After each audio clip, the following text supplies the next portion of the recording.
perdana buat kamu, pas sebelumnya pernah ada nggak sih? Sorry, mau pindah ke sananya nggak? Ini aja udah banget. Gimana? Ini yang perdana buat kamu terima rekor muri, atau sebelumnya pernah ada di series juga dapat rekor serupa gitu? Aku setiap seri pasti dapat rekor muri. Nggak, ini baru pertama. Jadi Ini baru ya, pertama. Mungkin pada saat dapat dengar, kita dapat rekor muri nih, meluapkan rasa bahagianya seorang Giorgio sebenarnya sih. Jujur aku belum baru juga dikabarin belum lama yang lalu, beberapa hari yang lalu. Ya aku senang mendapat program ini, judul ini $10 million, Love and $10 million, dapat penghargaan training di beberapa negara. Itu kan suatu pencapaian ya untuk semua yang terlibat, termasuk aku sendiri. Jadi ya senang pastinya. Jadi Ya, masuk sejarah. di series terus apa tetap ada kepengen mau balik ke sinetron? Oh no. Saya nggak pernah memilih satu platform untuk berkarya. Saya memang sering di series, sering di sinetron, dan saya harap saya juga sering juga di film layar lebar.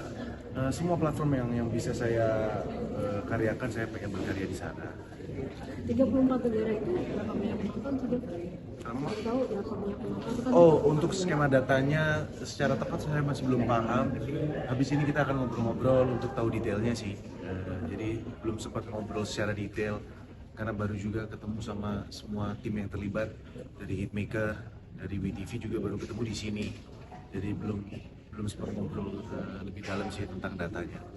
Jadi ada pencapaian, tapi kan series ini kan juga cukup dewasa, apalagi mengangkat adegan-adegan kayak gitu.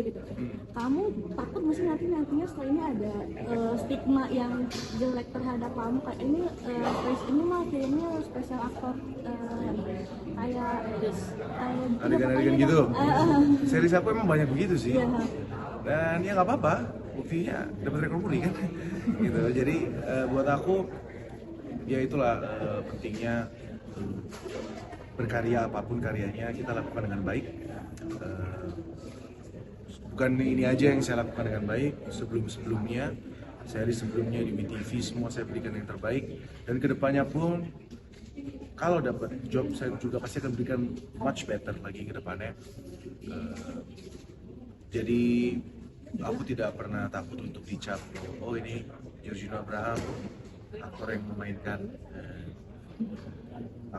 harapan vulgar kayak gitu. iya adegan-adegan seperti itu. Menurut aku itu menjadi itu menjadi bagian dari seorang aktor sih, dan mungkin tidak banyak yang berani atau mau mengambil seri seperti itu. It's okay, aku respect banget sama semua pemain yang tidak mau.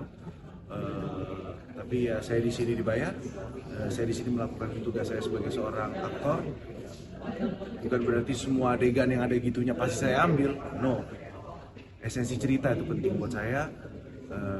Sutradaranya siapa, PH-nya siapa, lawan mainnya siapa, itu semua dulu penting. Baru oke, ada adegan apa nih? Oh ternyata adegan begini. Nah dari itu next step baru kita omongin yang lain gitu. Tapi bukan menjadi poin utama. Oh akan ngambil seri-seri seperti itu terus. Ada syarat dari kamu sendiri nggak sih mungkin untuk terlibat dalam film kayak gini itu yang kamu ajukan ke Tara? Ada syarat-syarat, ada batasan-batasan? Pasti dong, meskipun saya laki-laki ataupun perempuan, semua pasti punya batasan masing-masing. Saya juga punya batasan. Apa yang dilihat di tayangan belum tentu realnya seperti itu. It's real, but ada angle-angle trik kamera yang mengelabui penonton seakan-akan se-ekstrim itu adegannya. Padahal realnya tidak seperti itu, karena ya ada beberapa props yang kita gunakan, terus teknik pengambilan kameranya juga mempengaruhi kan. Jin, di sini kan kamu kayak jadi cowok lemah banget. Di dunia nyata seperti apa sih? Sebenarnya saya lemah juga sih, udah hati itu ya.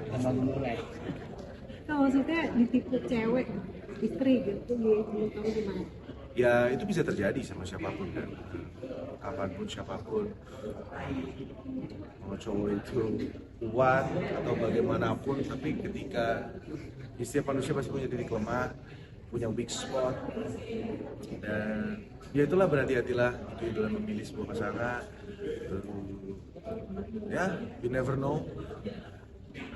Saya harap saya nggak akan menjadi Arman yang lemah, tapi saya juga tidak mau menjadi seperti dan karakternya Tony sih lah. Jadi Arman dan ya itulah. Jadi kalau dari KJ sendiri, tipe karakter yang KJ suka tuh kayak gimana sih, seperti apa? Atau yang antagonis kah atau protagonis? Waduh. Kayak yang paling capek gitu, yang mana yang paling nyaman gitu, yang apa juga? Aku suka antagonis sih.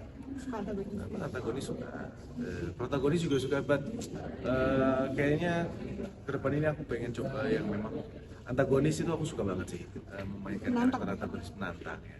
Oh ya, untuk adegan-adegan tertentu kan penting banget menggunakan intimasi Iya. coach gitu. Nah, aku sendiri seperti apa orang yang lihat kayak jalan progres gitu kan, marketing yang mana dia main dengan orang gitu kan, jadi yang Ya menurut aku intimasi menurut aku intimasi koordinator itu sangat penting ya. Sangat penting. Dan tadi pertanyaan tadi supaya menemukan titik nyaman. Oke. Adegan sensitif. Nah, untuk menemukan titik nyaman, gimana caranya ya? Ya itu pasti, itu dia seperti yang aku bilang tadi pas press conference, pentingnya kita kenal lawan main kita, nggak hanya akrab di saat lagi action gitu. Di luar itu ada proses reading, kita harus kenal, ajak ngomong. Makanya biasanya setiap aku ada project, aku mau deket banget sama lawan main aku. Mau itu cewek, mau itu cowok, mau itu yang jadi peran bapak aku atau peran ibu aku, saya harus punya kedekatan tertentu. Apalagi plotnya memang bareng ya, aku harus merasa ada comfort yang bisa aku rasain gitu. Tapi kalau untuk kayak intimasi sendiri itu kan lebih dalam lagi ya. Adegan-adegan intim pasti akan ada kikuk antara, bayangin kita baru ketemu lawan main, acting partner, dan baru kenal di situ project itu seminggu 2 minggu, tiba-tiba setelah 2 minggu oke, si telanjang kita adegan begitu ya, siapapun ya pasti akan merasa kikuk. Saya pun juga sering merasakan kikuk karena juga baru kenal sama pemain cewek itu, jadi nggak hanya cewek aja yang kikuk, cowok juga kikuk pasti gitu. Aduh ini sorry ya, kikuk karena kita dilihat sama, kita nggak berdua, dilihat kameramen, soundman, lighting, make up, wardrobe, baju semua perhatiin gitu, panas gitu, lagi baju, make up dibersihin ini semua, terus sorry wardrobe-nya ini, lighting, kamera pindah, itu orang-orang di sekitar kita, jadi kikuk, nggak nyaman pasti ada sih. Tapi itu pentingnya kita membuild chemistry sama pemain, dan juga aku suka bercanda sama peranku, kayak bercanda-bercanda, jadi biar hangat gitu, suasananya nggak kaku.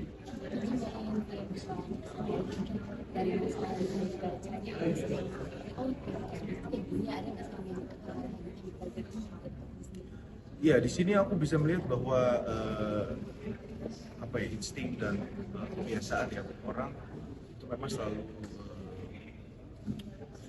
laki-laki. Di sini aku melihat di karakternya Anthony ya, dia haus akan tahta, dan di saat harta itu ada, dia merasa punya power. Tahta itu di belakangnya seorang laki-laki, mayoritas mereka akan merasa super power, merasa mendominasi pasangannya, dan itu banyak sebenarnya orang seperti itu. Itulah pentingnya kita tahu pasangan kita siapa, kita harus kenal dekat, karena ya hal seperti itu bisa terjadi sih. Itu yang bisa aku tangkap.